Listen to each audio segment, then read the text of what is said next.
Welcome back to That's a Wrap, the channel where I review TV shows and movies. Today we are reviewing WandaVision episode 3, now in color. My overall, just quick, I thought the episode was again what we're accustomed to from the first 3 episodes now.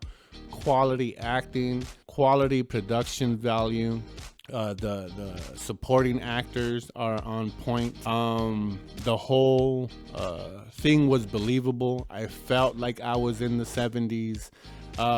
This whole thing was around a parody of the Brady Bunch. But in the midst of that, I was like the dress that we were wearing, or the suit that we were wearing, was a parody of the Brady Bunch, which was I'm not familiar that much with the opening, but the way it came off, I thought was similar to parodies that I've seen of the Brady Bunch opening, which has been mimicked over and over. And they say that imitation is the greatest form of flattery, and I guess that speaks volume to that show and how iconic that opening sequence is. And I think they matched it. Of course, it was different. It wasn't squares. It was the hexagon or whatever the symbol that's been popping up. And I thought it was perfectly executed. Whoever's designing these sets, again, maybe it's the Disney money, right?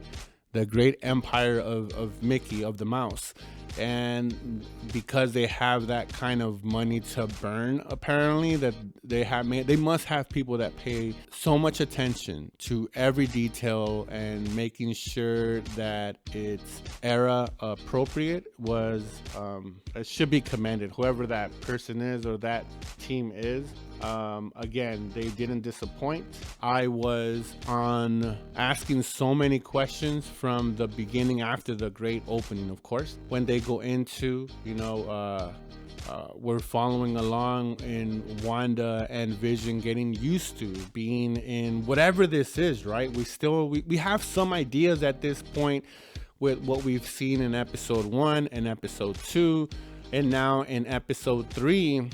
I agree with most people that I think that they should have released it all 3 in one shot, but I get it. That's an hour and a half of entertainment. That's well, for Marvel, it's like half of a movie, right? But for most, that's a full-length movie. So it would have given us a nice round image, I guess, or more thought out, because I think that when it was released, the 2 episodes, and then we had to wait a week for the 3rd episode, we were just left with so many questions after the first 2, because we were left in the dark. We didn't know exactly anything, or even an idea of what can be happening. And when you add this episode 3, to those first 2, it leaves you with a sense of I might have an idea of who it is, and more of a talking point, as opposed to a speculative. Even though everything, it's still going to be speculative, but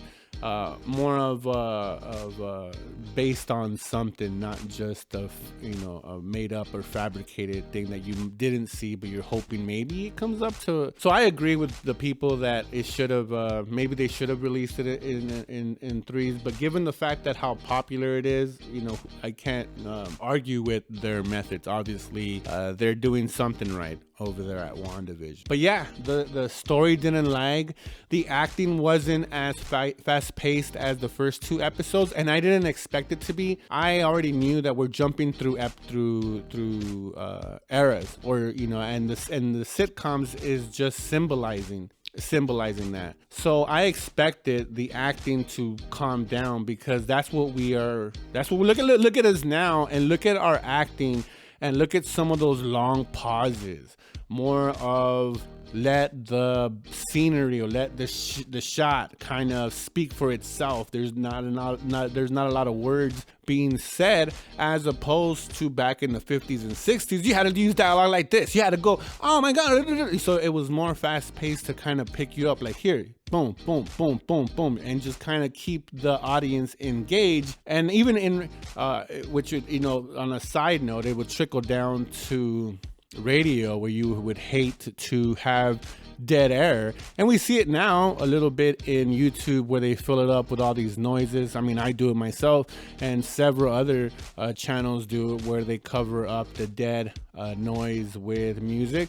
So I expected, after episode 2, we saw that we turned into color from the black and white. I knew that we were going to go to that more of 70s comedy, that was more of the facial features. I do remember, like, that part of the Brady show with the what is it, Marshall, is it? I want to say Martha, but I think that's just Batman v Superman getting stuck to me too much in my head. But yeah, they're like Marsha. They would have cutscenes to people's faces, and that became the funny points. Like, oh, look at that funny reaction that she had to that great line, or that funny line. So you had more of that pause. I want to call it pause acting, but it was that kind of 70s kind of that kind of style. So I expected the speediness of that 1960s and 1950s sitcom to go away, and it did.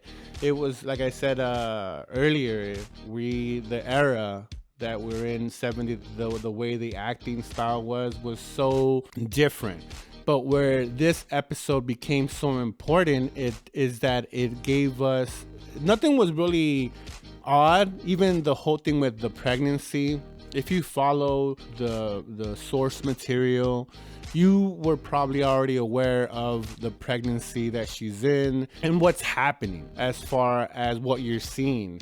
But I think when you have that ending where we go away from the sitcom and we are back in reality, when you do that, at least for me, when I saw that, my first thing was like, oh my God, is Wanda doing this? Or is someone else doing it? Is it, is Shield doing it? Or is it, Hydra back? Like, who is it? Is it this, new villain that's controlling Wanda? So that's the only reason I think it should have been added. Because other than that, it didn't add anything as far as like further down or set up further properties, or even just kind of, I mean, I guess it's furthering along a story that hasn't been developed. Wanda, and the fact that in this episode we saw her basically go through 9 months of pregnancy in one episode, but we don't know what these, if these kids are gonna stick around, if they're not gonna stick around. I mean, how many sitcoms I think Friends was like that, and they brought the baby back in the last episode when Rachel and Ross had a baby, and they just they don't see them anywhere in the when they have the baby, and they just brought them back for the few last episodes. It's like, oh yeah, look, they're still here a baby. So I don't even know if these babies are going to be anything or furthering on. There's a ton of videos and not conspiracy. I keep on saying conspiracy theories on who these twins are, and they'll go to comic book sources and again into the source material if you haven't yet. But all in all, my review has not changed. I think that now, looking at the 3 pieces together, it's even that much more special, I think, what we're watching. This, as far as the 3rd episode, what can you say? You might not like it, and if you don't like it, I think go into it with an open mind. Don't go into it thinking it's the same thing you're used to with the movies that we've grown accustomed to it. Just understand that this is a different kind of storytelling, and yeah, they're definitely out on a branch, but that's what makes great quality television, is when someone takes the risk. So I hope you guys are enjoying it as much as I am. Let me know down in the comments that what you think about so far, what you've seen. I do have my own kind of more in-depth ideas or thoughts of what I've seen, and I'm trying to put it on in a quicker video to be able to turn it around a lot quicker for you for the YouTubes. So I'm enjoying it. So again, I think 5 out of 5, 5 stars on this one here. That's a wrap.